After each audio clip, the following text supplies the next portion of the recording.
Fala pessoal, estamos começando mais um podcast aqui hoje. Ô Lola, tudo bem com você, Lola? Tudo bem, você gostou? tá bem? Gostei, veio toda...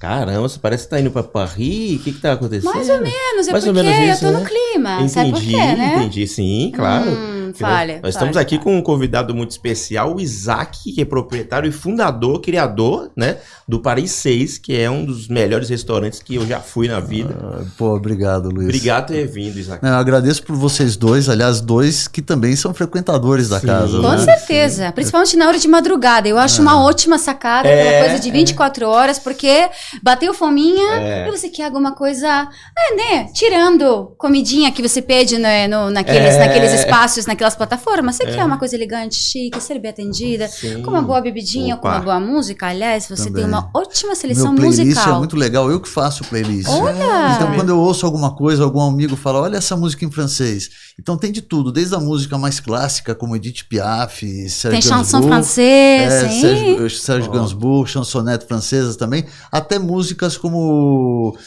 trap francês, os mais novos, quer dizer, tem uma variedade musical na playlist. E aí você que monta a playlist? Eu ouço, é legal, pá, jogo lá no... legal. Quem quiser acompanhar a playlist é Paris 6 2021.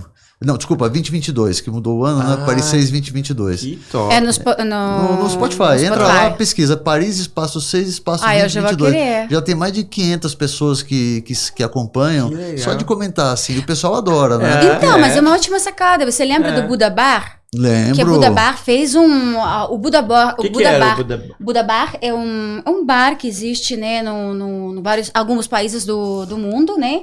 E ele sempre foi famoso pela ótima seleção musical. Então eles começaram depois, na época quando existia CD, vender CD. Eu tenho uma coletânea deles. Também aquele hotel eu esqueci o nome.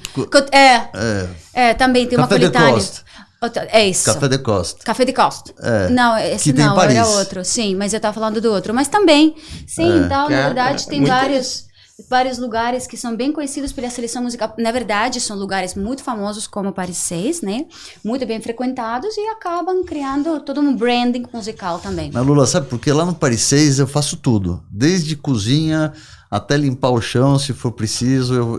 Por onde eu vou fazendo. E quando eu não estou no Paris 6, quando eu estou em casa, eu estou pensando no Paris 6. Aí eu estou nas redes sociais, ouvindo uma música, e os meus filhos ficam loucos comigo, porque a gente está no carro, se estiverem no carro comigo, eu só ouço música francesa. Que legal. Agora, isso que eu queria perguntar, por que Paris 6, por que música francesa, por que essa ligação com França? Então, o Paris, você conhece bem Paris? Eu morei lá. Paris, você morou lá? Tu parles français? Oui, je parle. Alors parlez en français alors. Não. Aqui não vai dar muito certo se a gente vai começar. Era sacanagem com o Luiz mesmo. Eu falei, que isso, meu nome é França, mas não... Enfim, Luiz, eu vou contar pra você que isso ela já sabe. Paris é dividido em distritos, que é um caracol. Então vai do distrito 1, que é no centro de Paris, até o 2, 3, 4, 5, 6. Então você lembra disso? Então, premier arrondissement, deuxième arrondissement, troisième arrondissement. E o 6º arrondissement, que é o 6º distrito de Paris, ou Paris 6, é onde foi fundado o primeiro café da França. Eu não que sabia. É o Le Procópio. O Le Procópio foi fundado por Francesco Procópio em 1686. Nossa. Então, quando a gente fala café, é esse espírito do Paris 6 mesmo, que você vai tomar umas e outras, comer alguma coisa rápida ou ficar mais tempo também. E Paris tem muito, né? Esses cafés que você fica sentado no café. E aí eu sempre comento isso, que o Sartre falava alguma coisa do gênero, que você fica sentado na mesa de um café vendo a vida acontecer nas ruas. Absolutamente. E vocês sabem que, por exemplo, o termo francês, né, que é bem conhecido aqui no Brasil também, que é o bistrô.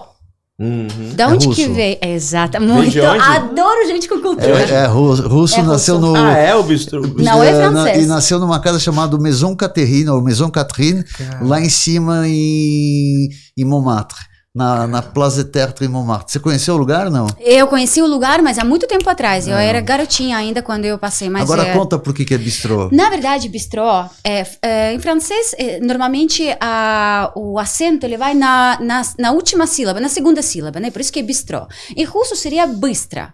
Por que bystra? Porque é rápido. Na verdade, bistrô não é mais que comida rápida. Porque os soldados franceses, na época do Napoleão, né, que eles estavam invadindo a Rússia, eles precisavam comer. Então, eles entravam, quando eles estavam invadindo cidades, né, o país, eles entravam nos lugares e queriam comer. Então, eles falavam, e aí eles aprenderam essa palavra, bystra, tipo, rápido, rápido, rápido. E isso acabou girando praticamente uma terminologia para simplesmente uma comida rápida, fast food, né? Comida rápida francesa, bistrô. Cara, vocês estão pensando o quê? Que não é, tá vendo? Tá vendo, meu? E lá no Paris 6, eu tava comentando aqui, tem uns pratos com o nome de várias celebridades e tal. Tem bebida também, não? Lá com o nome você sabe quem me deu a dica que não poderia ter bebida com o nome de celebridade? A Ana Maria Braga. Por quê? Porque ela falou, imagina alguém com nome de bebida. Vão achar que a pessoa é alcoólatra, né? Um bebum, né? E qual é o problema? Tem lá um drink, sei lá, do Zeca Eu super me proponho, não tem problema. Falar nisso, então eu vou te dar uma pra você, ó. A cerveja. Que legal. Tem lá no Paris 6, a cerveja, já não tem um nome, mas... Ele não tem problema de ser alcoólatra, Não, pode ele não deixar tem, lá. não. Aliás, você bebe cerveja? Não, aqueles problemas que eu tava te falando claro, lá sim, fora, alguns problemas eu alimentícios tenho que é... problemas... Intolerância. É mais do que intolerância, não, é digestivo mesmo. Então tudo que tem gás eu não posso, então cerveja não pode. que pena. Tudo que vai glúten ou leite, as restrições enormes. Mas sabe que tem uma exceção, né? Quando eu vou criar alguma coisa, quando eu vou lançar um prato ou uma sobremesa, eu deixo todas as intolerâncias de lado e eu experimento. Porque não dá para criar um prato sem experimentar esse prato. Né? Então aí eu experimento e é muito bacana. Porque... E como é que você escolhe, por exemplo, os pratos? Por exemplo, se olhando para a Lola, qual seria um prato? Um prato russo. Russo, né? Um prato por exemplo? russo. Aí seria, não sei, por exemplo, o Stroganoff, né? Que é o Stroganoff é russo, sim. Porque ele na realidade, ele se fala Stroganoff ou Beef Stroganoff. Stroganoff, não é? Stroganoff. Porque em inglês eu me lembro que era com A, Stroganoff. Porque na verdade é Stroganoff. Porém, como em russo, às vezes a O, quando a gente fala rápido, a gente fala como Stroganoff, rápido. Mas na verdade é Stroganoff. Só que é muito mais rápido, então a gente fala A. Então é por isso que eles escreviam com A. Entendi. Porque lá nos Estados Unidos, quando eu morei lá, era com A. Se falasse com O... pela consonância do russo. Exatamente. Então poderia ser um belíssimo estrogonofe, né? Belíssimo estrogonofe, mas eu tenho uma outra dica. Você conhece a ensalada russa, né? Sim. Típica. A ensalada russa, embora que vocês achem que ela é ensalada russa, a gente chama ela de Olivier. Olivier porque era um chefe Olivier que trabalhava para nossa casa imperial, né? Para os nossos czares.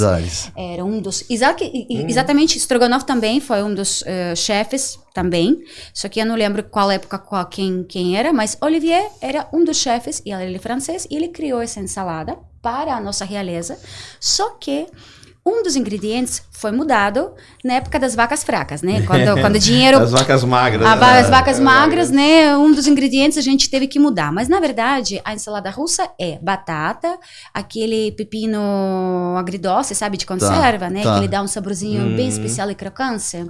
Cebola, ervilha, eu sempre confundo essa palavra. Ervilha? Ervilha, obrigada. Eu sempre confundo. Ervilha, ovo, maionese também e... detalhezinho, caviar. Isso que eu ia falar, deveria ser caviar que ele deve ter cortado. Era com caviar, então inicialmente era com caviar, imagina a delícia que era, dá até água na boca. Nossa, só em pensar já. Na época dos czares... era caviar com colher. A história russa, cara, é muito bonita. A história da Rússia é muito bonita. É muito bonita e ela está muito entrelaçada com a França, né? Porque a gente tem muito...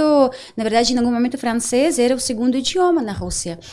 A educação russa das famílias um pouco mais elitizadas era toda feita em francês.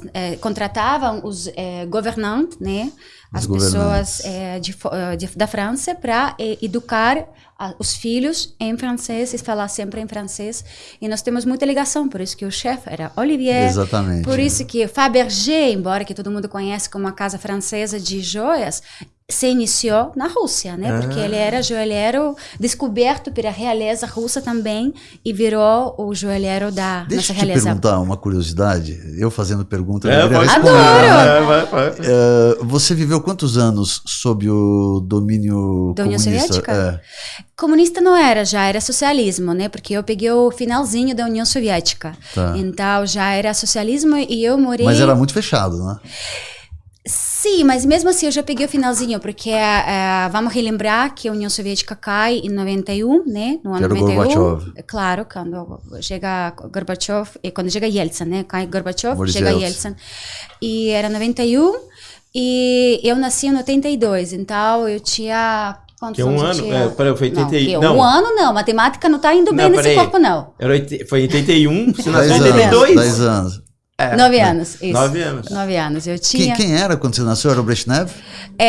Brezhnev. 82, ou era... Brezhnev. Eu acho que Brezhnev ainda. Sabe que eu não lembro bem, agora me deu um Nossa, branco é que até. eu nasci 10 anos antes, eu nasci em 71. E eu era apaixonado, eu tinha uma bandeira da União Soviética no meu Olha. quarto. Meu pai ficava louco. Ficava Jura? louco. Eu tinha uma bandeira da União Soviética. Mas por que essa ligação? Por que você sentia essa afinidade? O que acontece? Quando eu era pequeno mesmo, 7, 8 anos, e eu estudava no Colégio Porto Seguro, que é uma escola muito tradicional de São Paulo. E nós tínhamos um motorista. E o motorista levava a gente de casa para a escola e da escola para casa. E um dia eu vi um garotinho de rua perto da nossa casa.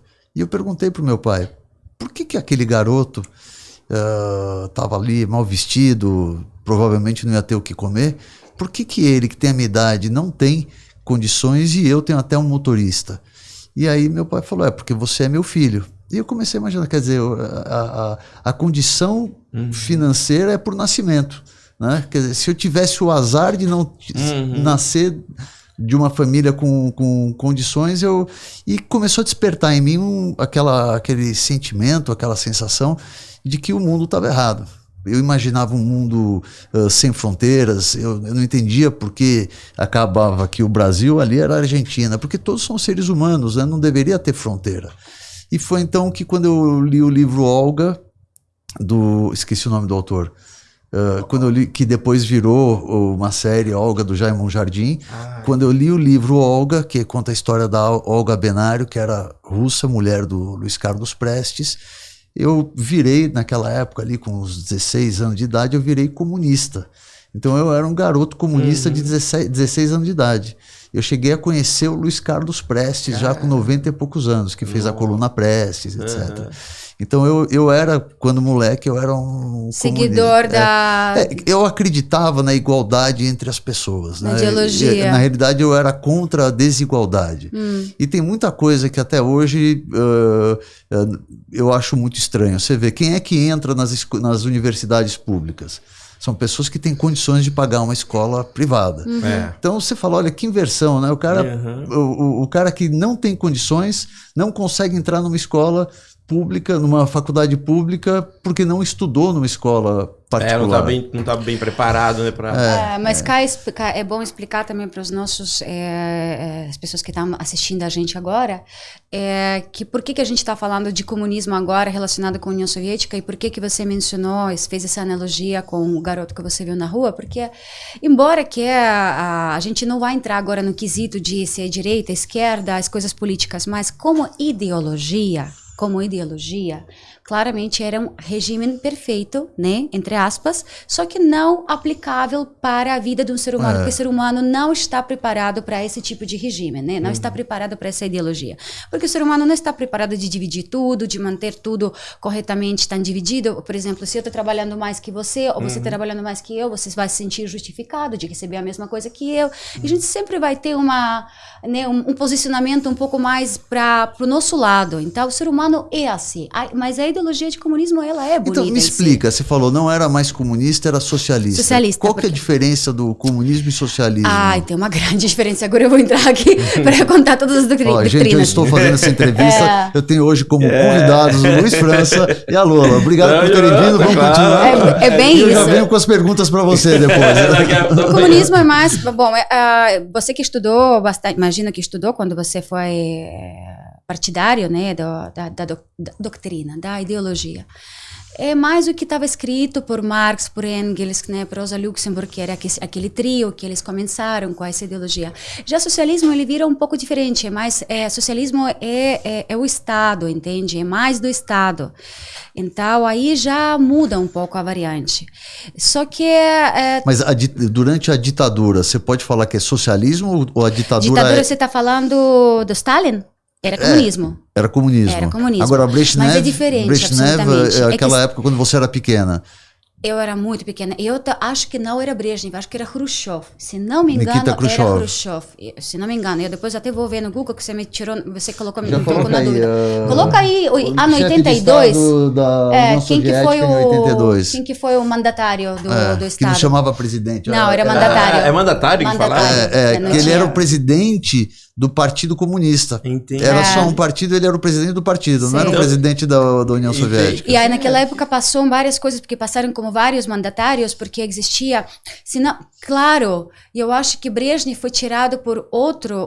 nossa, foi uma troca naquela época, foi troca de vários mandatários, porque existiam posições dentro do mesmo Partido Comunista, existiam várias trocas aí, e um tirava o outro, era uma época complicada. Então, como eu estava falando, eu já nasci no final, então já era quando o país estava, não digo aberto, mas já estava um pouco mais, as pessoas já sabiam o que era um chiclete que via de fora. Yuri Andropov. Então, Andropov tirou Brezhnev. Então e depois Andropov. Eu acho que chegou Khrushchev. Nikita Khrushchev. Andropov, ele viveu pouco, ele morreu rápido. Ele morreu rápido. Era Brezhnev, Andropov, Khrushchev, Gorbachev, Yeltsin e Putin. Então, era uma época que o país já conheceu as pessoas, não que país, as pessoas já conheceram o que era jeans. Eu lembro que eram os primeiros jeans que chegavam, que traziam de contrabando, que eram jeans Levi's. Era dos americanos, né? Jeans Levi's era o primeiro que chegava, aquele chiclete que trazia. Então, o povo já tinha curiosidade. Lembra os Jogos Olímpicos? Sim, que foram bem polêmicos. Los Angeles. Não, na Rússia. Na União Soviética. Com aquele urso, Moscou, Sim, quando o urso sai, todo mundo chora. Então, as pessoas já tinham um pouco mais acesso à cultura ocidental e tinha muita curiosidade. E quando um ser humano é como a maçã da Eva, quando você já mordeu, aí você vai querer fundo. Mas tem tanta curiosidade da Rússia. Por exemplo, a capital da Rússia, ela se tornou Moscou só nesse século passado. Antes disso era São Petersburgo. E antes era Kiev, que agora é capital da Ucrânia. Que era a Grande Rússia. A Grande Rússia. Cara, conhece todo lá da Rússia. Eu gostei. E você estava comentando que a sua família ela vem do Egito, porém vocês são judeus. Somos judeus. Na realidade, o que acontece? Do lado da minha mãe é origem polonesa. Então, minha mãe é nascida no Brasil já, mas Qual meus que é o avós... sobrenome? Do lado dela é Loib. Eu também tenho o lado polonês, Dabrowicz. E eles são judeus poloneses que vieram logo antes da guerra. Se fosse depois da guerra, a chance de sobrevivência era de 1/3 no máximo. Né? Os judeus da Polônia foram massacrados. Né? Pelos nazis. Enfim. E eles vieram antes da guerra. Todos os meus tios-avós eu não conheci, todos morreram na guerra. Não. Todos eles, assim. Meu nome, aliás, é o nome de um tio-avô que eu não conheci. E a minha tia-avó falava muito, você é o meu irmãozinho. Quando ela já estava bem velha, você é o meu irmãozinho, né? Que é o Isaac. Mas, enfim, meu pai veio do Egito. Meu pai veio já... que mistura. Ele veio em 57, quando o Nasser era o presidente do Egito, e ele estava formando, o Nasser, um regime era o pan-arabismo, né? Eram todas as nações árabes unidas contra o Ocidente, contra Israel e, portanto, contra os judeus. Então, os judeus eles estavam completamente sem condições de vida em um país árabe. Então, meu pai saiu do Egito, foi... aí mais uma curiosidade, ele era do Cairo. Se alguém souber que nascido no Cairo é o quê? Eita, que nascido no Cairo? Cairiano? Não. Cairota. Cairota? Então meu pai é cairota, ele é nascido no Cairo. E aí do Cairo ele foi para a França, não se adaptou com Paris, não gostou do clima de Paris. E ele sempre fala, o único Paris que eu gosto é o seu, que é o Paris Saint-Germain. Né? E aí ele veio para o Brasil. E ele estava na dúvida se vinha para o Brasil ou ia para a Austrália. E nessa, onde eu vou, assim, por nenhum motivo específico, veio para o Brasil em 57 de navio, né, e sem condições financeiras nenhuma, sem falar português, e foi desenvolvendo. Começou como vendedor de relógio de porta em porta. Tem uma história muito legal, um chocolate que eu adoro, que tem no Paris 6. Apesar de não poder comer, eu adoro. É o Diamante Negro. E ele almoçava, a refeição dele que ele tinha de almoço era um pão francês com manteiga e Diamante Negro. Nossa. Então eu tenho essa referência que meu pai realmente ele começou lá de baixo e foi construindo tudo. Foi construindo tudo. Então quando ele me respondeu, é porque você é meu filho, aquilo para mim foi uma grande dúvida, mas porque eu via que meu pai, ele não nasceu com tudo aquilo. O dele foi por merecimento. Ele batalhou por cada centavo que ele conseguiu. E hoje ele está com 87, vai fazer 88 anos agora em outubro, e desde dos 80 anos ele resolveu morar em Israel. Ele saiu do Brasil aos 80 anos e foi para Israel, morar em Israel, aprender a falar hebraico. Nossa! Aos 80 anos de idade. Ele voltou às origens, digamos assim, que era o grande sonho dele. E ele fala bem, hoje ele já fala bem, né? Porque É que existe uma certa facilidade, né, Luiz? Como é que eu posso dizer? Israel, a quantidade de árabes é muito grande. E ele fala árabe fluentemente, ele nasceu no Cairo, né? Então existe uma facilidade muito grande para ele. Em Israel, quase todo mundo fala. Que parte que ele mora? Ele mora em Modi'in, né? Entre Tel Aviv e Jerusalém. Ah, entendi. A minha irmã mora em Eilat. Em Eilat? Nossa, que lindo, gente. Exato. Mas por quê? Vocês são de origem judaicas também, não? Eu não sabia. Sim. Mais por fora aqui. Eu sabia, mais né? uma que você tá por fora aqui. Total. Nós vamos fazer uma aliança. Não, mas é bom demais. A minha irmã fala perfeitamente hebraico, logicamente. Meu sobrinho mora lá a vida toda. Minha irmã foi morar lá com 20 e tantos anos. Eu não fui morar lá. Eu fui para a França com meu pai, porque eu tenho duas irmãs, uma por parte da mãe e outra por parte do pai. Os seus pais, os dois são judeus ou não? Na verdade, a minha mãe é judia. Então meu você pai é judia. não. Eu sou legítima, assim. Eu porque sei. Não sei se você sabe, o judeu é aquele cuja mãe é judia. O pai não precisa ser, mas a mãe é judia. Porque o pai a gente nunca sabe de fato quem é, né? Eu não sei, mas que doideira. E ela mora em Eilat, que era uma parte bastante conflitiva, né? A gente sabe, porque ela é na fronteira da Palestina com o Egito. Então lá muitas vezes ela presencia várias coisas, que ela me manda alguns vídeos e é uma coisa tão tranquilidade. Ela fala, a gente tá descendo pro bunker porque tá começando uma crise nova e tal. E é mais seguro do que aqui você andar daqui até o estacionamento na Paulista. Verdade. É uma loucura. Sabe de uma curiosidade? Quando a El Al, que é a companhia aérea de Israel, voava pro Brasil, eles ganhavam um adicional de risco. Nossa. Imagina, de Israel para cá, eles tinham medo de voar para o Brasil. Que doideira. Um adicional de risco. Cara. Porque a nossa imagem lá fora não é muito boa. Mas também não é só imagem, tem muito de realidade, tem. Eu até contei para um amigo ontem, lá no Japão, quando eu vou pro Japão. Você é sucesso do Japão também. Lá eu faço os trampos lá. Vamos abrir um Paris 6 lá. Eu fui numa loja chamada Donkey lá, que é uma loja grandona. E aí eu entrava e começava a tocar música Garota de Ipanema. Aí eu falo, nossa, que legal. Eu fico feliz, né? Que da hora, os caras me homenageando, porque provavelmente viu que eu sou brasileiro. Aí o produtor, não, eles estão, quando entra brasileiro, eles colocam a música pra todo mundo ficar de olho. Sério? De olho. De verdade? Juro, poder.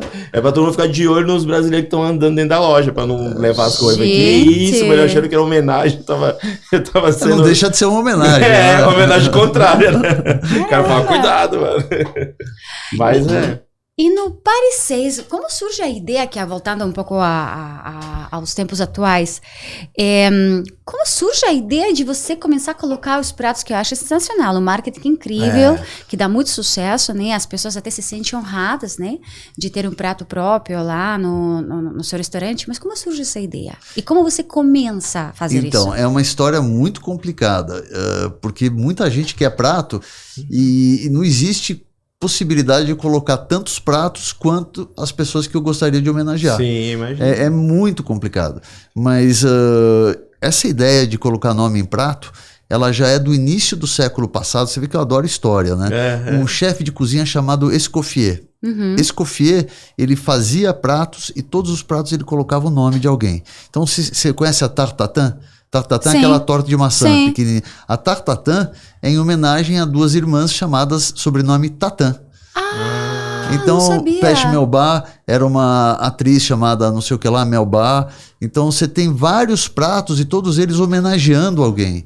Olha só. Ai, como chama esse prato? Ai, eu esqueci agora o nome desse prato francês de carne. Ai... com vinho, bourguignon. Bourguignon. Aí é por causa da região, da Borgonha. Tá, Borgonha, claro, por causa do vinho que utilizam, vinho da Borgonha. Então, faz sentido. Isso já existia. Quando começaram a frequentar o Paris 6, a classe artística começou a frequentar o Paris 6, por ser 24 horas, eu tava lá... do espetáculo, já todo mundo ia pra lá. Eu falava, você sabe o que é isso, né? Sim. Então, alguém um dia te falou e você resolveu viver, né? Sim. E o apoio que a gente faz, eu fazia muito mais naquela época as peças de teatro. Então, quando eu comecei a conquistar a classe artística, primeiro os pratos tinham o nome de bistrôs, cafés e brasseries de Paris. Então tinha a Maison Catherine, que é onde nasceu o bistrô, a palavra bistrô.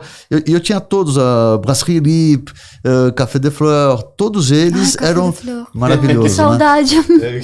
Olha, eu vou te falar um pouco de... Você sabe como é que nasceu o Café de Fleur? Não. Não como nasceu, a popularidade dele, como veio.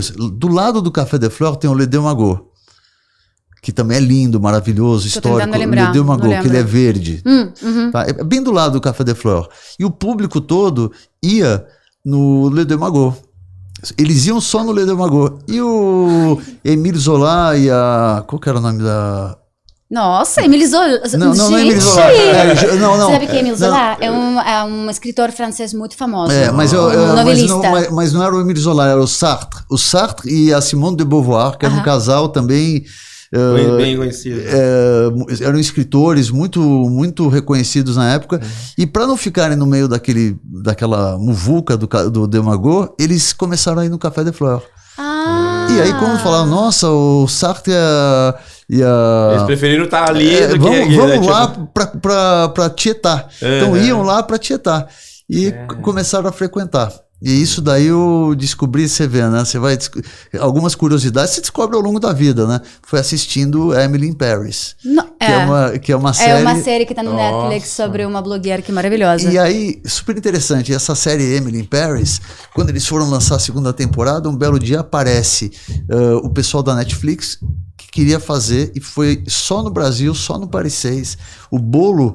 Que a Emily ganha do namorado dela, que ele é um chefe de cozinha, que ele faz o aniversário dela. Na primeira temporada? Na segunda. Na segunda. Eles reproduziram a receita no Paris 6. Nossa. Então a gente tinha esse bolo durante 6 meses do lançamento, as pessoas vinham comer o bolo e eles anunciavam isso também na Netflix, nas redes sociais da Netflix. Era muito legal isso, era muito bacana. Mas agora que você está falando da história, é muito interessante isso que você está comentando, que dá para ver que você realmente tem um nível, um bagage histórico bastante amplo.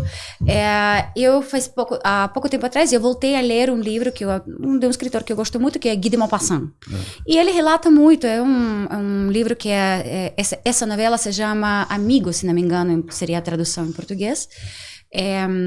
Meu querido amigo, mon cher ami. Mon cher ami.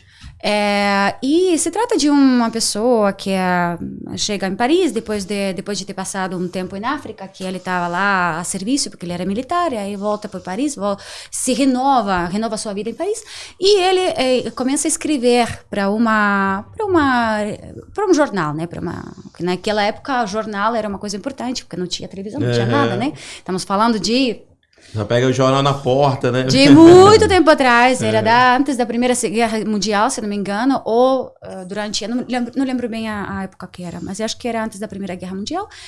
E ele vai relatando os lugares, de repente, no livro relata que essa pessoa, de repente, sai para passear em Paris e passa de um lado para o outro. E relatam os mesmos lugares que a gente está falando agora, que existem. Exatamente. Os mesmos lugares. Exatamente. Por isso que eu falo para os meus filhos, eu tenho 2 meninas, uma de 20 e outra que vai fazer, daqui a uma semana ela faz 19, e eu tenho um pequeno de 8 que vai fazer 9. E eu sempre falo para eles, eu tenho muita vontade que eles continuem esse legado do Paris 6, né? É algo que eu quero deixar para eles, porque é algo que eu quero deixar para a história de São Paulo. Quero que daqui a 100, 200 anos, eu não vou estar mais aqui, mas o Paris 6 estará, se Deus quiser. Quanto tempo já tem o primeiro Paris 6? Vai fazer 16 anos. Nossa 16. E o Burlesque?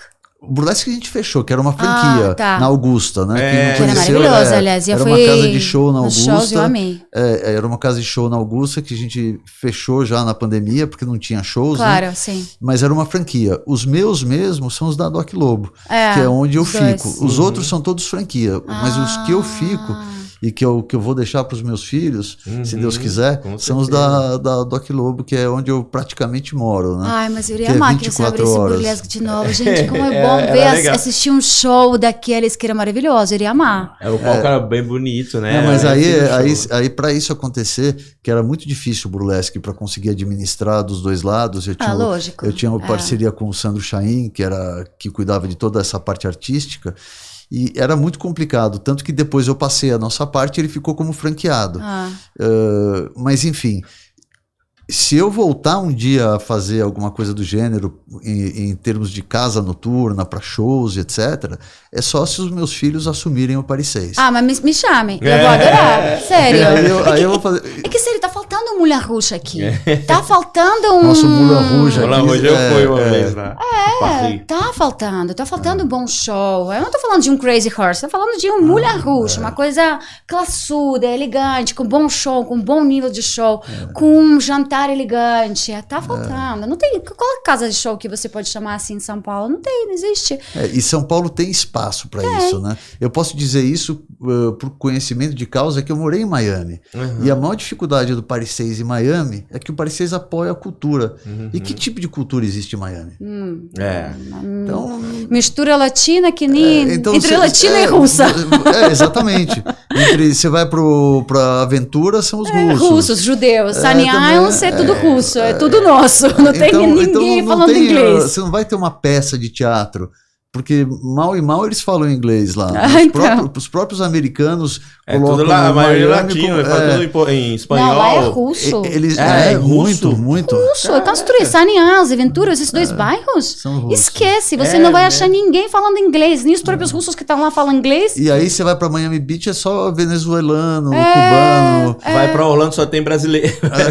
Então, é muito difícil você criar uma casa voltada pra cultura, quando o lugar não tem uma identidade cultural forte. Verdade. Se fosse Nova York, eu tenho certeza que teria sido um sucesso. Agora, em Miami, eu tenho que me relacionar com a classe artística. Quem da classe artística mora em Miami? Pode ter uma casa de férias em Miami, mas morar em Miami não vai morar. Não vai morar em Miami. Então, foi muito difícil. E aí eu posso te dizer, São Paulo cabe um espaço como esse. Existia Terra da Garoa, você lembra? Antigamente, Terra da Garoa. Terra da Garoa? Fechou. Era uma casa? Era uma casa de show maravilhosa, onde que tinha uns shows brasileiros incríveis. Tinha um jantar, era bonito, era grande, com um palco maravilhoso, com um monte de bailarinos, e era muito bonito. Eu fui lá um par de vezes nos shows antes dela fechar. E você foi no Burlesque também? Eu fui no Burlesque, então por isso que eu falo, que eu achei maravilhoso. Não, o Burlesque era maravilhoso. E Luiz, era muito engraçado, porque eu tenho muitos amigos que também cantam, etc. Então todos eles queriam fazer show, mas queriam fazer show de graça e ficar com a bilheteria, né? Uma coisa é ir no restaurante comer e não pagar, outra coisa é fazer um show, fechar a casa e ficar com a bilheteria. Mas um dos motivos que eu também fiz o restaurante, o Burlesque, ser uma franquia, porque para mim era muito difícil conseguir administrar isso. Imagina. Mas hoje existe, então, ali nesse lugar, nesse local, o Paris 6 é franquia ou não? Não, fechou. Né? Augusta não tem mais Paris 6. Então a gente está só com... Tem vários, a gente está quase 30 Paris 6 no Brasil inteiro. Bastante, mas os de rua... que eu cuido, aliás, os únicos que eu cuido são os da Doc Lobo. O resto são franquias que eu cuido como franquias mesmo. Então abriu em Campos do Jordão, eu vou esse fim de semana para ver como é que tá Campos do Jordão. É verdade, eu fui lá esses dias, eu vi que estavam construindo lá. Então abriu em Campos do Jordão, abriu em Santa Bárbara do Oeste. Então eu vou nas franquias para verificar como é que tá o padrão de qualidade, se tá bacana. A gente faz uma noite com convidados, eu tô lá recebendo também. Mas onde eu fico mesmo é na Doc Lobo e nas 24 horas, no Paris 6 Classic, que é o mais antigo, esse que vai fazer 16 anos. E eu fico lá na madrugada. Eu lembro no começo, quando eu comecei a ficar... Quando abriu já era 24 horas... E a equipe era pequena, era enxuta. Então eu ficava na madrugada também trabalhando. Eu chegava em casa às 7, 8 horas da manhã. Nossa. E eu ficava lá esperando as pessoas irem. Ia muito pouca gente. Hoje é um movimento gigantesco. Hoje... É o que você falou, as pessoas não vão encontrar em nenhum lugar um bom serviço, um serviço maravilhoso, de excelência, elegância, às 4 da manhã. Bem frequentado, né? Às 4 da manhã. Eu lembro que houve uma época também, agora eu reconheço que faz tempo que eu não vou no Paris 6, mas na época que eu também frequentei, que a nossa amiga Érica Reis, que um dia a gente invadiu a tua cozinha, até, né, foi maravilhoso que você mostrou a gente como cozinhava aí um prato para nós, especial. Então eu lembro que era uma fila para você poder entrar e tal. Você sabe uma curiosidade que eu ia falar para você? É agora que eu lembrei. O meu primeiro contrato no Brasil, eu ainda nem morava no Brasil, eu morava no último país que antes de vir para o Brasil, que era Chile, eu trabalhava ainda lá na televisão. O meu primeiro contrato foi negociado em Paris 6. Agora que eu lembrei. Então às 7 da manhã foi, às 7 da manhã antes de eu ir embora, porque eu cheguei para dar uma entrevista e tinha que ter uma reunião e eles falaram, tá, você vai embora quando? Eu tô indo embora amanhã de manhã. Tá, então às 7 da manhã, Paris 6. Eu falei, vai estar aberto esse lugar? Eu não sabia que lugar era. Mas vai estar aberto? Vai estar aberto, é 24 horas, chega. Às 7 da manhã foi negociado o meu primeiro contrato, que era com a Band. Mas você, a refeição, era um jantar ou já era o café da manhã? Era café da manhã. Porque você sabe que às 7 horas da manhã você pode pedir um prato que sai um prato vai sair também. Um prato. Cara, é o que você quiser. É o que você quiser. Mas tem um buffet de café da manhã. Você precisa ir um dia. Eu vou. Nossa, tá muito delicioso, viu? Então, só se você manda pra casa dele ou se você deixar embrulhado. Porque às 7 da manhã essa criatura tá dormindo, tá? Não, tá direto da balada e vou pra lá. Exato. Outro dia quem me chamou foi o Tirulipa, que tava lá, acho que 3 da manhã. Vem pra cá, tô com o Neymar, não sei o que. Eu fui, eu tava chegando em casa, mano, vou dormir, vocês estão loucos. Depois que eu fui ver que era no Paris 6, que ele queria, vamos me encontrar. O Tirulipa é uma figura. Não, ele é maravilhoso. E é um ponto de encontro também esse lugar, né? É um ponto, porque todo mundo... Como se fala em Paris do Café de Fleur e outros lugares, é rendezvous ou Café de Fleur. Rendezvous ou Paris 6, né? As pessoas se encontram, é um ponto de encontro no Paris 6. Muitas histórias como essa da Lola de assinar um contrato, elaborar um contrato, aconteceram no Paris 6. Histórias como alguém escreveu uma novela, então já escolha de elenco de novela. Nossa. Eu me lembro uma vez o Wolf Maia viu ali um pôster desses apoios de pé. Nossa, olha fulana de tal, eu acho que eu vou colocar aqui na minha lista para escalar para a próxima novela. Então eram e são ainda histórias que são contadas no Paris 6 que são eternas, né? Então, casais que se formaram, traições também. Já vi de tudo. Já vi de tudo na madrugada. Se esse lugar falasse, total, muita gente. E esse é um ponto também importante, que eu acho que você também ganhou um pouco essa confiança, né, das pessoas, das celebridades, né? Porque eu conheço bastante gente também do interior do Brasil que sonha em ir no Paris 6 porque, poxa vida, eu vou ser visto, eu vou sentar do lado e provavelmente eu me encontro com um ator, atriz, esportista, não sei, com o Luiz França. Ninguém vai falar. Aí então as pessoas têm essa expectativa, mas ao mesmo tempo, lá tem muita história. Até eu posso contar algumas minhas, né, que aconteceram lá. Depois a gente conta aí. Não, meu passado me condena, deixa pra lá. Então tem várias histórias de coisas que foram acontecendo lá. Então tem aquela coisa, aquele chame-se quoi, né, aquela coisinha também um pouco de que Paris 6 ele é enigmático e você sempre pode se encontrar com alguém, sempre pode acontecer alguma coisa, né? Você sabe que no Paris 6 tem aquelas cortinas e eu não posso falar quem foi. Depois você fala. Uma vez, no último salão tem as cortinas, que já tinham as cortinas, mas tinha uma janela. E o cara falou assim, a janela dava pro corredor, dava para ver o lado de fora. E esse cara falou para mim, poxa, Isaac, você poderia fechar essa janela?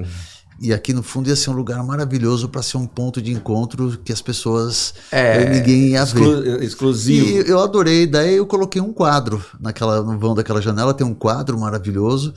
E realmente é o reservado, quando as pessoas falam, eu quero sentar num lugar mais privê, a gente coloca no reservado. Porque também tem uma galera que vai lá, que é muito conhecida, que quer... Né? Aquele dia do Neymar, por exemplo. Neymar, eu fechei a cortina, metade do restaurante era dele com cortinas fechadas. Agora, sem dar nomes, você pode contar alguma história assim, picante, interessante, que tenha acontecido? Legais. Pode não dar nome, mas conta. Tem umas histórias legais. Tem um cara que uma vez foi, que é um cara muito bacana, muito amigo meu. E ele tava namorando com uma menina, e eles iam muito, ele e a namorada dele. E era legal, eu recebia a namorada, super bacana, sentava na mesa com eles. Um belo dia, uma bela madrugada, ele aparece com... Ele tinha um Beetle, ele aparece com o Beetle dele. Nossa. E com uma loira. Não era você não, né? Eu tô com medo até pra ver quem Ela já falou que deu uns esquemas lá. Vai que... Já chegou a usar cabelo curto, tipo Chanel, não? Já. Então, não, mas peraí, depois você vai ter que falar que eu não... Então, bom. Vai, bom. E aí? Vai, e aí? Me conta a história porque eu tô nervosa. Ela já tá lembrando. Você já chegou num Beatle lá com alguma pessoa famosa, não? Eu já fui lá com várias pessoas. Só me conta a história pra ver se eu fico nervosa ou eu respiro. Não, e aí que ele chegou com essa mulher, que eu não lembro de fato, e sentaram aí quando chegou, eu já vi, eu falei, bom, problema, né? Eu coloquei na lateral, que tava fechado, na madrugada eu fecho aquela área externa. Coloquei lá na lateral, no fundo, falei, ó, fica aí, fica de boa e tá tudo certo. E eu mesmo recebi na porta, levei, sentei o casal lá e beleza. No dia seguinte, a namorada dele veio ao Paris 6 com uma amiga. Aí ela falou, ô querida, como é que você tá? Né? E aí ela me perguntou, Isaac, você viu... Fulano? Quase que eu falei o nome. Eu protegi você. Você viu o fulano? Aí eu falei, tem visto fulano? Eu falei, não, a última vez que vocês vieram, o quê? Faz 10 dias? Foi a última vez que eu vi, foi com você. Ela falou, mas ele não veio aqui ontem à noite? Eu falei, ontem à noite? Como assim ontem à noite? Não, de madrugada. Eu falei, não faço ideia. De madrugada eu estava em casa dormindo. Aí ela falou, você estava dormindo de madrugada e você não viu nessa madrugada. Eu falei, ô querida, alguém tá colocando coisa na sua cabeça. Na realidade era ele colocando chifre na cabeça dela. Mas alguém está colocando coisa na sua cabeça. Aí ela falou, Isaac, deixa eu te falar. Ontem, às 2:30 da manhã, eu tava seguindo ele. E eu vi ele ser recebido por você na porta do restaurante. Nossa, que situação! Eu falei, olha, eu fiz a minha parte, daqui pra lá é você com ele.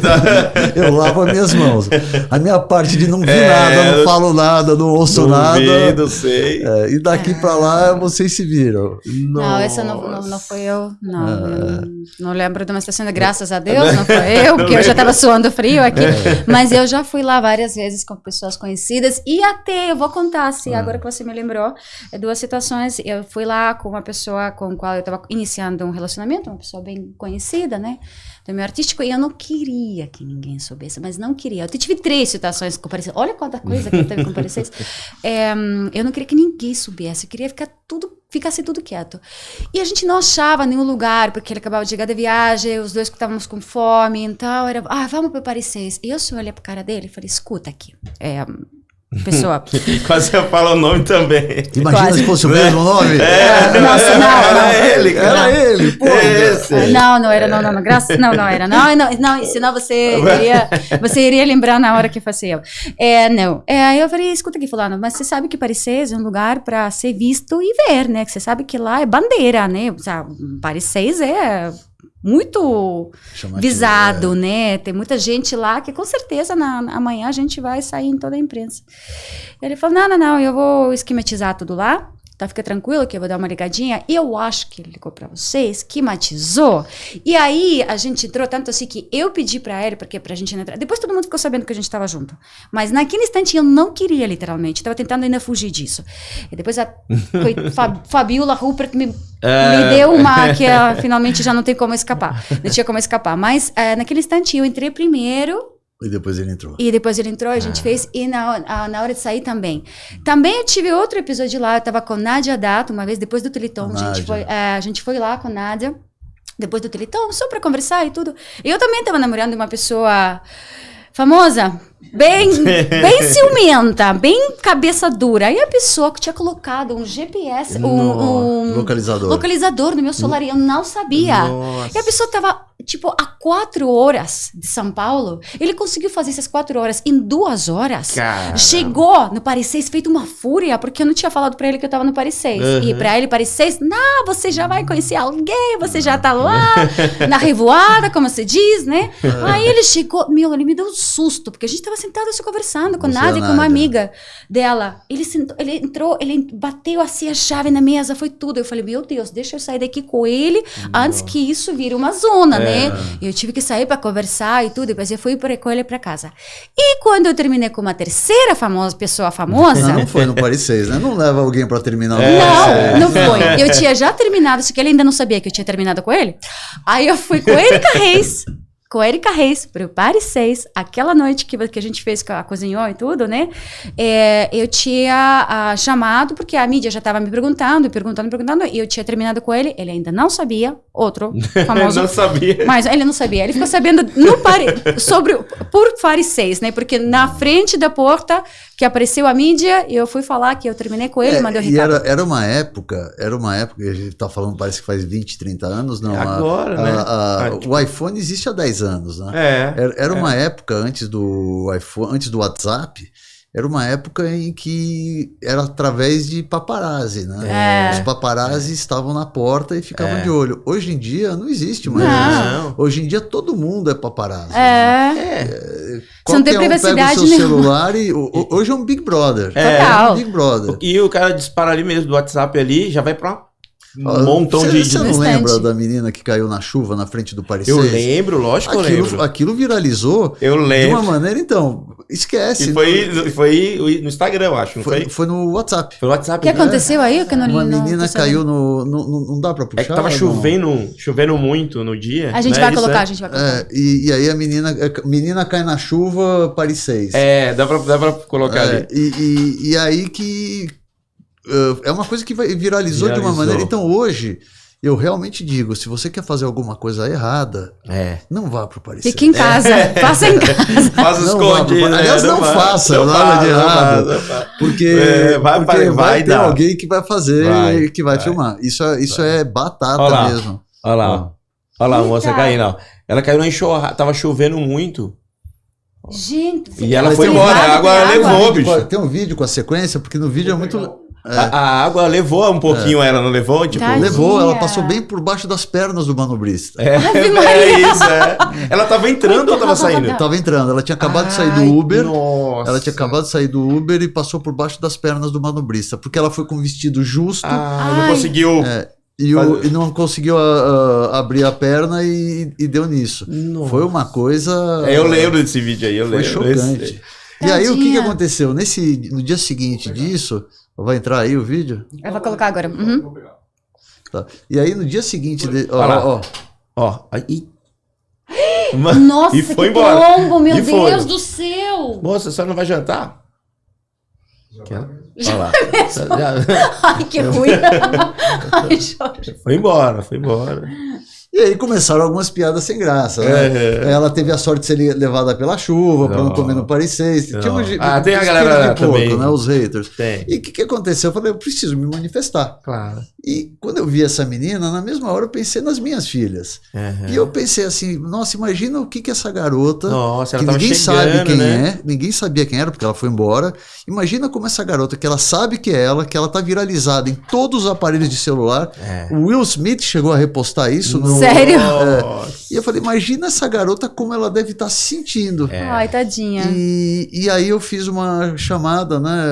Procura-se essa jovem, fiz um texto muito legal e que teve 10 milhões de visualizações no Facebook. Foi uma Você encontrou ela?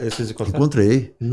E o que você fez? Você teve Ela ganhou um VIP vitalício. Que lindo, gente! Então quando tiver uma chuva eu vou passar por lá. Eu já sei como é que eu vou esquematizar isso. Já vou ali, já. Qual que é o nome do dono do Bahamas mesmo? Oscar Marrone. Logo eu falando disso, né? Desculpa, gente, eu vou explicar por quê. É que eu moro na vizinhança, tá? Então eu acabei encontrando ele no mercado várias vezes. o Bahamas? Em Moema. Nossa, se entregou! Quer dizer, eu acho que é. Não, mas eu vou defender o meu colega. Ele também sabe porque muitas vezes a gente teve reunião lá aí por perto, Isso, né? Depois de que ele saía do Bahamas. Isso. Mas só vim lá pra ver como é que tinha promoção. O Oscar, quando aconteceu esse vídeo, e todo mundo falando, o Oscar falou uma coisa muito legal. Falou, venha no Bahamas, se você cair na chuva na porta do Bahamas, você também pode comer à vontade.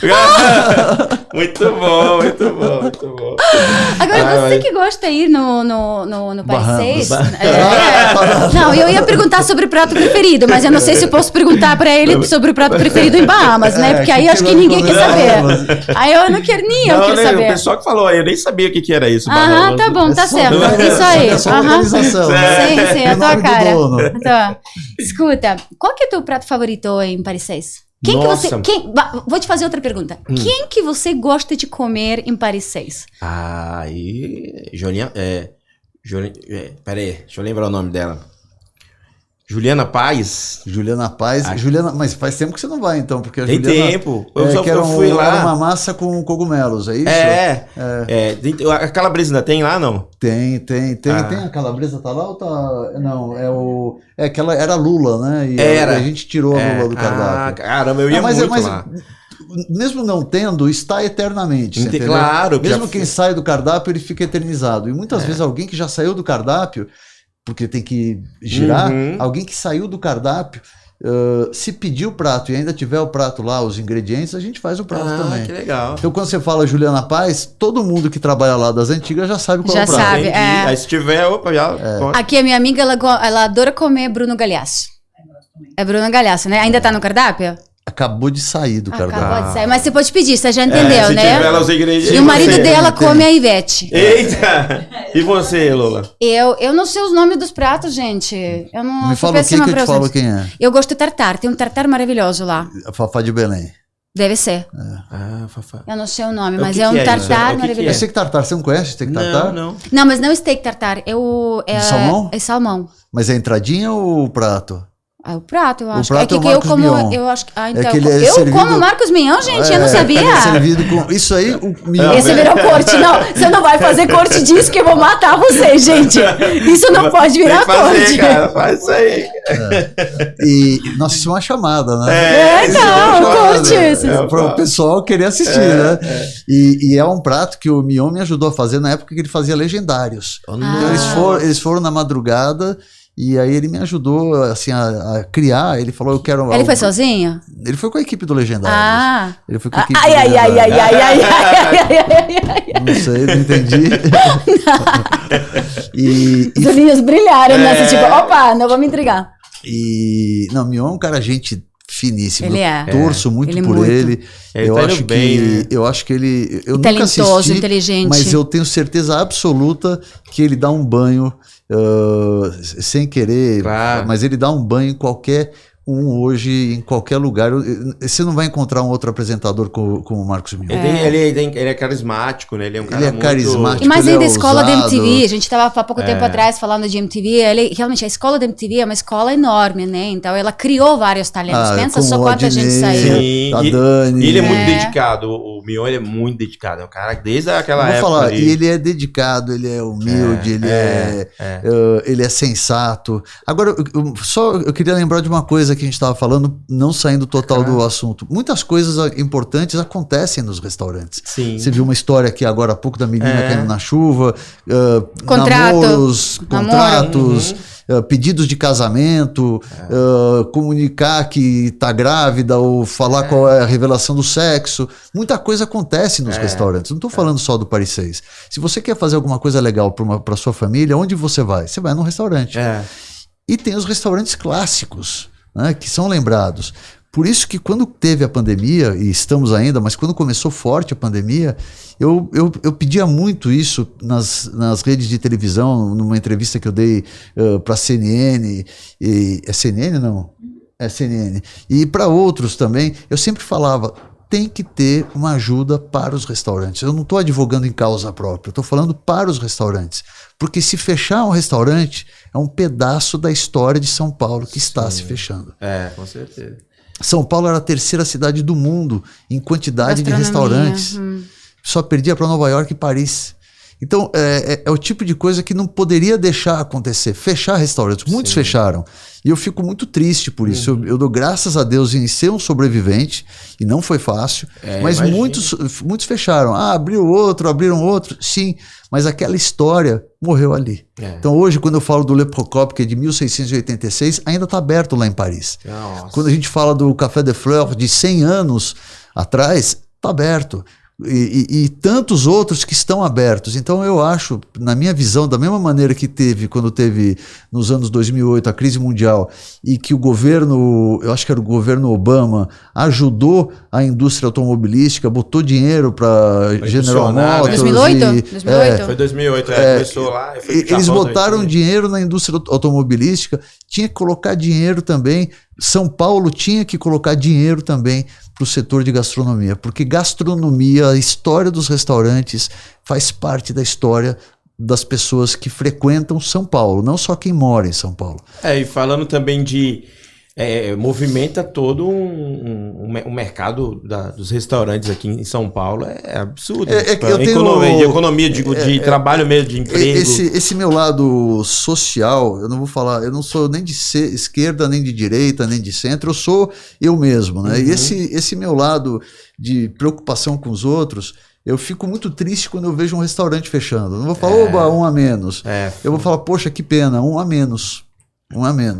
E é uma coisa realmente que aconteceu muito na pandemia e me deixou muito triste. E essa é a pergunta que eu queria fazer. Como que você lidou com a pandemia? Como que você conseguiu desenrolar isso? Porque tendo tantos atendentes, né? Tantas pessoas trabalhando e eram 3 naquele instante, você já ainda estava administrando? Na época eu tinha 10. 10, putz. Próprios. O que eu fiz? Eu resolvi vender os que eu tinha próprio e que não eram na Doc Lobo, eu vendi para virar franquia. Entendi. Então a maneira que eu tive para sobreviver foi me concentrar nas unidades da Doc Lobo e franquear as outras. Mas você não mandou embora o pessoal? Tiveram pessoas que a gente teve que cortar, mas não foi um corte absurdo, a gente segurou o tanto que conseguiu segurar. A gente até que passou bem a pandemia, mas é óbvio, quem de 10 casas cair para 3, mas em compensação eu fiquei com as 3 mais importantes de todo o Brasil, que são as 3 que representam o nascimento do Paris. Claro. Né? E também vocês tiveram essa possibilidade de fazer drive, né? De fazer delivery. Mas é perda de dinheiro. Quem ganha no delivery são os aplicativos, né? Jura? Não só, eu pensei que era uma sobrevivência. 28% eles ficam. 28%, a gente não tem essa margem. Claro. E fora não ter essa margem de 28%, vamos falar, como não tem? Não tem, ainda tem o custo das embalagens. Claro. Então é muito complicado. O custo da embalagem, mais o aplicativo. Nossa. Então Olha, era para pensar, isso é verdade. A menos que seja uma cozinha voltada para... Claro. E aí, nesse caso, eles não têm custo de mão de obra, não tem outros custos, e aí compensa. Mas só de mão de obra no restaurante é mais ou menos 27%, 28%. Então, 27%, 28% de mão de obra, 28% de aplicativo. Mas aí a gente já está falando 56%. Está falando de imposto, não sobra nada. É prejuízo. É prejuízo mesmo. Caramba. Ainda bem que vocês sobreviveram ainda, porque cara, vários fecharam, principalmente Moema ali, né? Ali onde a Lola mora em Moema ali. Obrigada por ter avisado todo mundo, mas eu também já falei... Vou dar o endereço da Lola, ela mora ali. Eu vou dar 7 endereços, rua e tal. Então ali eu tenho um restaurante lá também, um bar de comédia. E fecharam um monte ali do lado, assim, na rua inteira aqui, cara. Eu falei, nossa, cara, vamos fechar também. Até abriram novos também. Agora começaram a abrir, mas de novo, esses que abriram novos, eles ainda não têm uma história. Não. Então, trocar um lugar com uma história maravilhosa por um lugar novo de alguém capitalizado, eu acho isso uma pena violenta. Isso é um capitalismo selvagem. Isso é um capitalismo selvagem. Então, nesse ponto... de novo, eu não apoio nenhum abertamente, eu não apoio ninguém, mas nesse ponto eu acho a função do Estado também é segurar e fazer com que preservar a economia. Claro. Né? Então, num momento de crise como esse, ajudava, né? E o de Miami você acabou vendendo ou não? Ele estava na Ocean Drive, né? Ocean? Eu acabei fechando Miami. Ah, fechando. Porque na época quando eu fui, estava ainda aberto. Era na Collins. Na Collins. Era na Ocean. Collins. Não era Ocean, era Collins. A Ocean é mais na Miami Beach, lá era a última rua também, mas era na Collins. Mas eu vou falar, não tenho saudades nenhuma dos tempos de Miami. Eu morei 2 Você abriu anos sozinho ou e você meio. tinha mais sócios? Você acha que ele tinha mais sócios? sócios? Não, tinha investidor. Eu morei 2 anos e meio nos Estados Unidos e tô de volta no Brasil já faz quase 4 anos e eu não tenho a menor saudades. Eu me lembro quando eu voltei, eu falei, poxa, eu tô dando mais um passo atrás. E hoje eu digo, não dei passo atrás nenhum, eu dei um passo à frente. Minhas filhas, elas ficam, poxa, pai, nós vamos voltar, vamos sair dos Estados Unidos para voltar para o Brasil. E eu falei para elas, olha, se você for comparar Miami com São Paulo, não tem nem ter um comparativo. São Paulo ganha. Né? São Paulo no sentido... Tudo? Olha, Eu não gosto de Miami. Você gosta de Miami? Eu fiquei pouco. Se você quiser ir para Miami, você vai passar as férias. Agora, para vamos viver em Miami, entendi. São Paulo ganha em tudo. Sim. Que festa que elas iam no final de semana. Então, chegou o Luan Santana, vai ter um show do Luan Santana. Iam desesperadamente, como...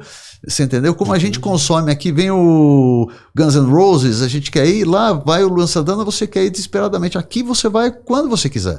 Você vai assistir o sertanejo ou teu tipo de música favorita a hora que você quiser. Tem aquele baile do Denis, que eu não sabia que era aquilo. Eu achava... Você já ouviu falar do baile do Denis? Não. É do funk, né? É o DJ. E é o DJ Denis. E é uma... porrada o negócio, fala aquelas coisas que... E aí um dia eu tava com a... Temos tempo ainda ou acabou?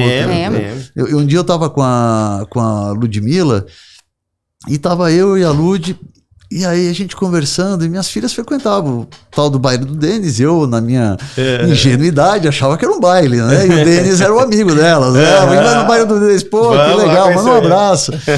E aí um dia a Lud estava lá no Paris 6 e ela falou, então, porque o Denis... Eu falei, Denis, eu já ouvi esse nome. O baile do Denis. Né? O baile do Denis. Eu falei, você conhece o Denis também, Lud? Né? Ele é assim popular. Ela falou, não, ele é um DJ do funk. Eu falei, como assim? Do funk? DJ do funk? Né? Minhas filhas ouvem! Minhas filhas! Não, porque eu tenho amigos ouvindo funk, tudo bem, minhas filhas não podem. Aí, quando ela me mostrou as músicas, eu fiquei chocado. Eu falei, chegando em casa eu preciso ter uma conversa com elas. Não era isso que eu imaginava. Não era esse o Denis que eu imaginava. Da vez que eu uso baile, né? Parece uma coisa mais... vamos dançar uma valsa na baile. Cara, foi uma coisa...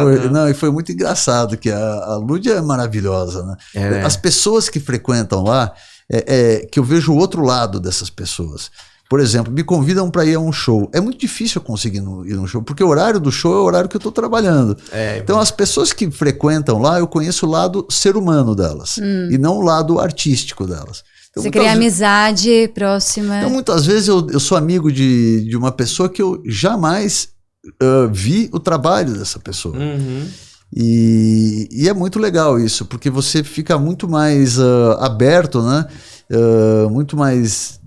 E também o artista vai chegar lá relaxado também, ó. Vem aqui pra saborear. Curtir, pra passar bem, entre amizades. Tem uma história super legal que as gerações mais novas às vezes não conhecem, quem é Milton Nascimento. Tem uma garotada no... Mas Milton Nascimento, por sorte, minha filha mais velha gosta de música popular e ensinou meu filho de 8 anos a ouvir música popular. Então ele ouve Raul Seixas, ele ouve... Olha que legal. Bom gosto. Música popular brasileira de boa qualidade. Chico Buarque. Que legal. Ele ouve tudo isso. Essas músicas mais das antigas. E quando abriu o Paris 6, uma das primeiras pessoas que eu recebi na madrugada foi o Milton Nascimento. Olha. E ele chegou junto com uma assistente dele, era assistente mesmo. E, deixa claro, né? E eles sentaram numa mesa mais afastados. E eu fui, cumprimentei e deixei à vontade, né? E aí depois pediram escargot, comeram escargot. Ah, você tem escargot? Não tem sabia. Escargot. Tem escargot. E eu tenho escargot e perco dinheiro no escargot, mas eu tenho escargot verdade. Porque se eu fosse, se eu fosse vender o escargot ao preço que deveria vender, seria impossível. Então hoje eu ponho o escargot ao preço que me custa. para ter o escargot. E o Milton Nascimento pediu o escargot à bourguignon, que era manteiga, que é um preparo da manteiga bourguignon, e beleza, quando ele foi embora, me cumprimentou, foi embora, deu uma semana, ele voltou lá com a assistente dele me cumprimentou, tal, e no final do jantar, o assistente dele me chamou e falou, olha, o Milton, ele não fala, porque ele está em época de show, ele preserva a voz, não sei como é que se fala isso.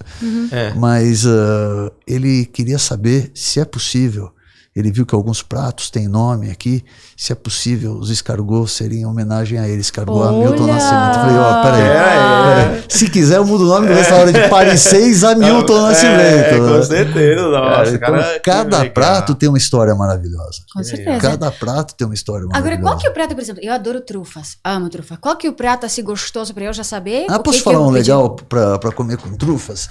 E eu acho maravilhoso, você vai adorar. Você gosta, só uma curiosidade, ele lembra muito a comida japonesa, tá? Ele é um sashimi de salmão maçaricado.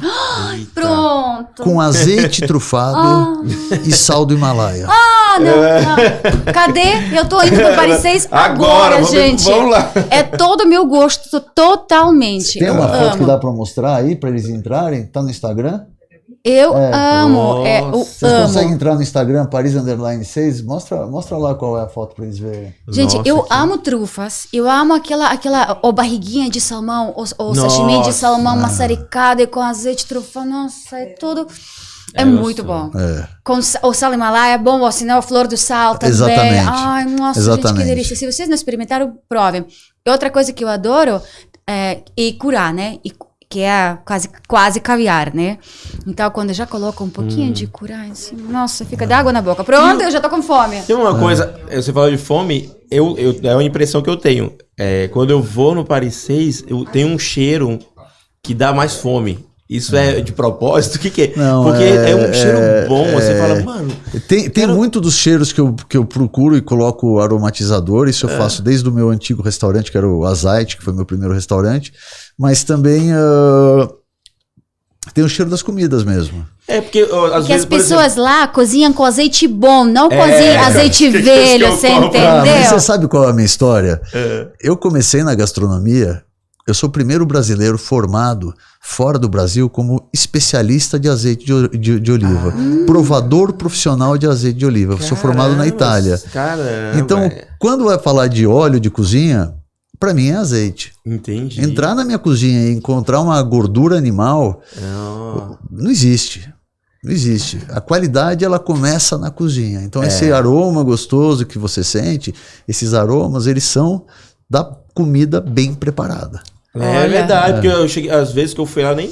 Tipo, lá, não, já jantei e tal, só vim beber um vinho lá com o Diogo. O Diogo mora em Portugal, ele mora na frente, ele tem uma sorte. Cara, ele mora na frente, velho. Eu tenho uma paixão pelo Diogo, ele é um querido, ele é um irmãozão. O Diogo Portugal, e fora o que ele é bom também. Ele é bom, cara, ele, é bom. Ele é fera. Você trabalha com ele alguma coisa? Trabalho no Renaissance, ainda ele tá lá no Comédia ao Vivo com a gente. A gente continua com Comédia ao Vivo. Comédia ao Vivo? Ainda que tinha o Aldinei, mas o Aldinei saiu, né?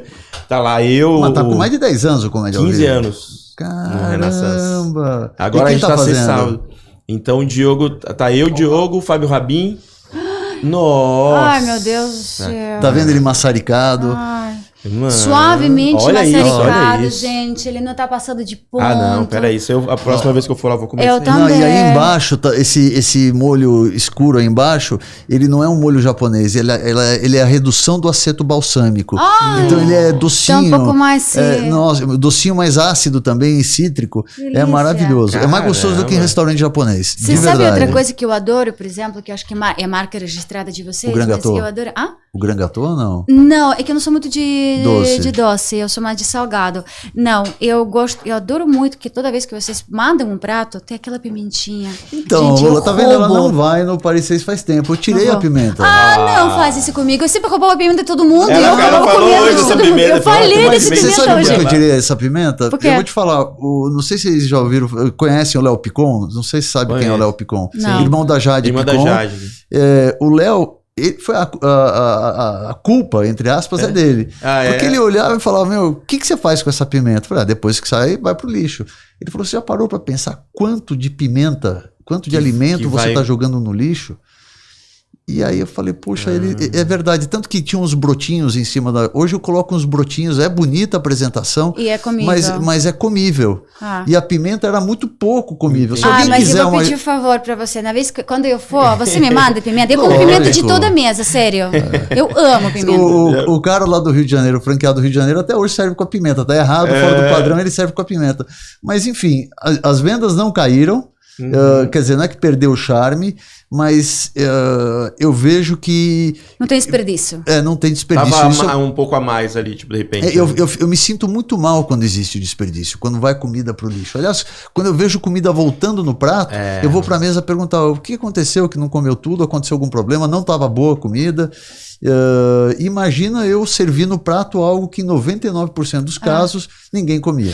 Aliás, é uma boa pergunta. Eu sei que a gente está mais ou menos no horário, né? Que você também precisa ter seus compromissos. A gente não quer atravessar você. Nossa, eu adorei, Miguel. Gente, que pessoa maravilhosa.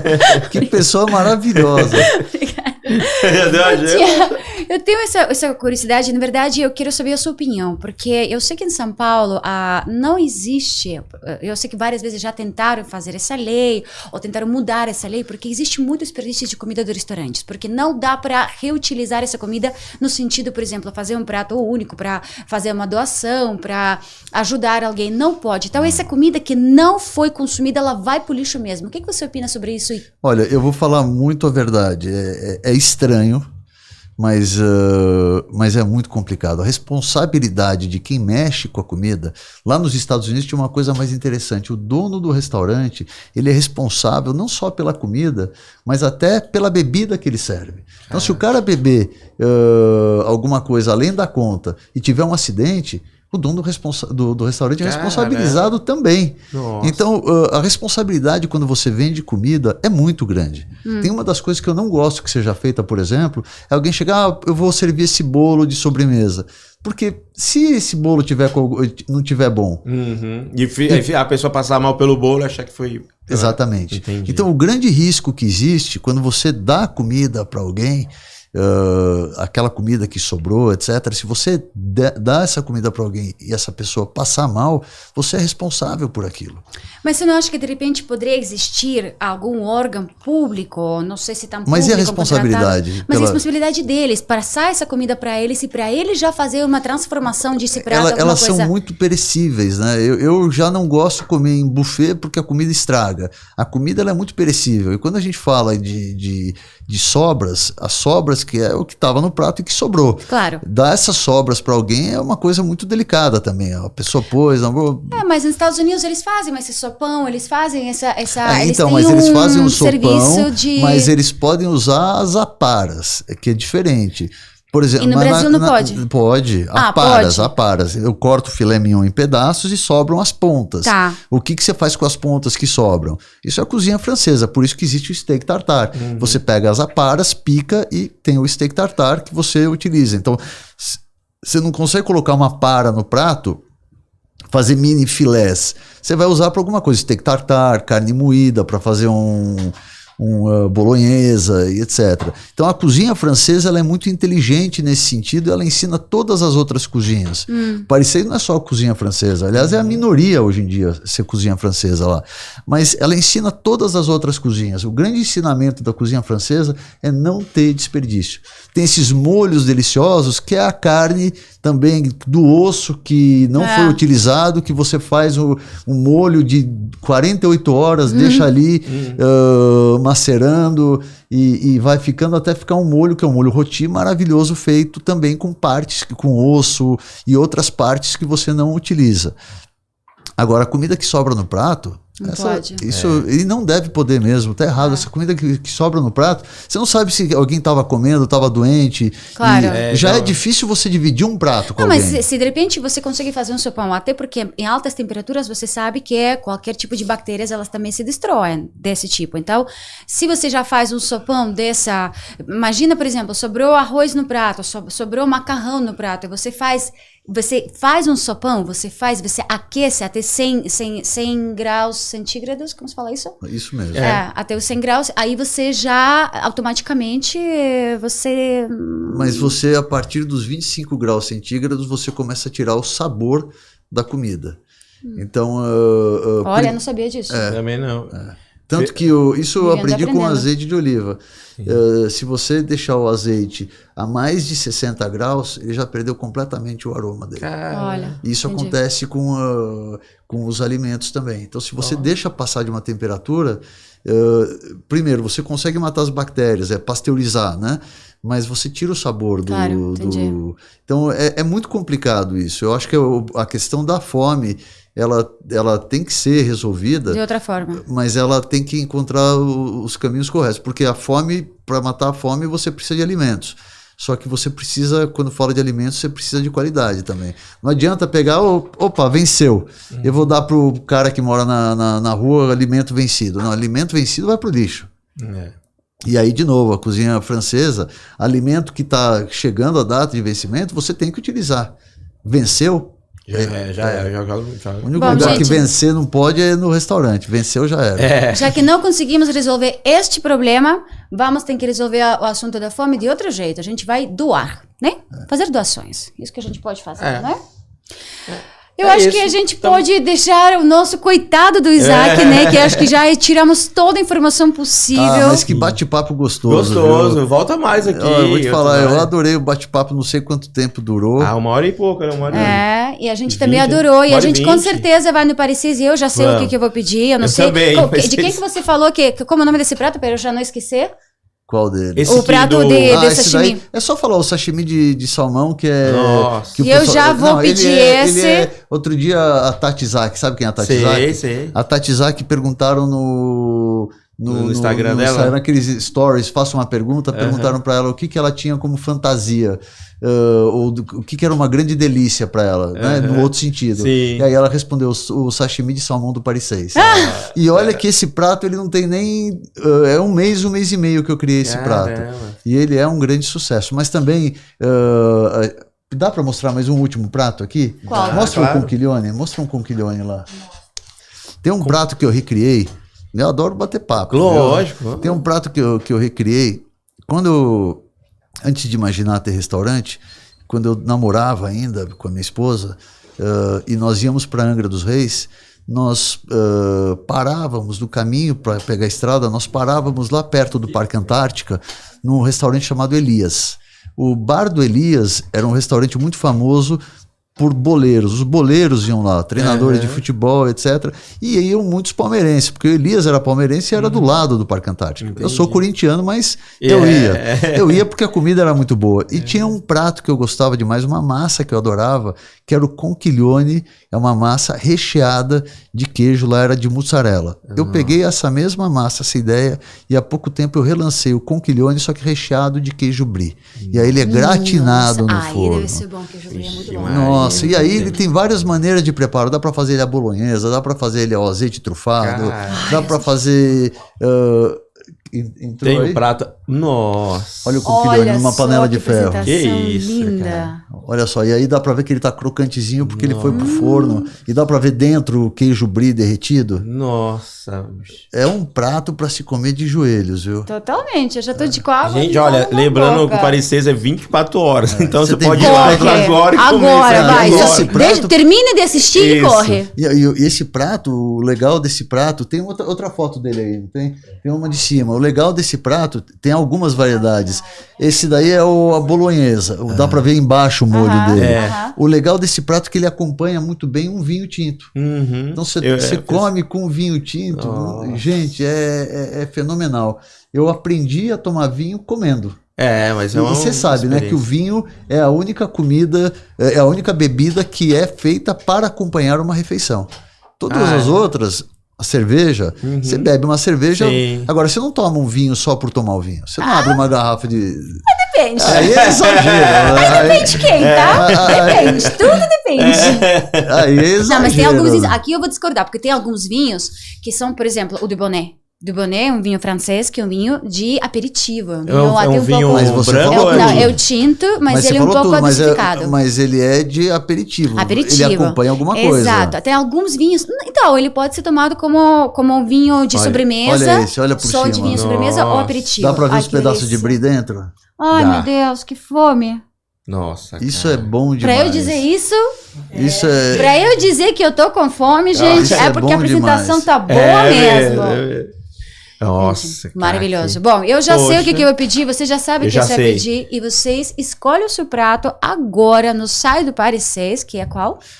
Paris6.com.br, mas entra no Instagram. Entra no Instagram. O melhor menu que eu tenho é o Instagram, o Paris_6. Paris_6, entre já, escolhe seu prato e corre pro Paris 6 e Corre. provavelmente você vai encontrar a gente lá também. Estaremos lá. Eu espero que sim. Vamos, tá louco. Eu vou pro show ali e já volto lá, então. Isso aí.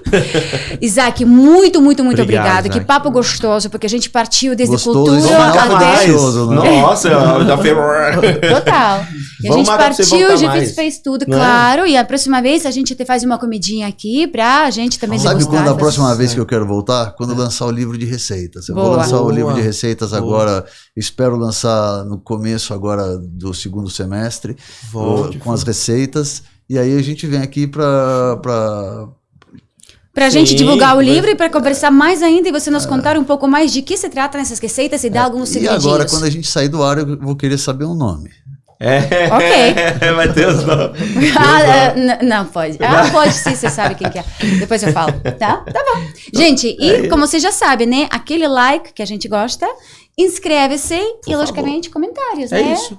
Obrigado, pessoal. Até a próxima. Obrigada, Isaac. Obrigado, Isaac. Maravilhoso, Até a próxima. maravilhoso. Obrigadão.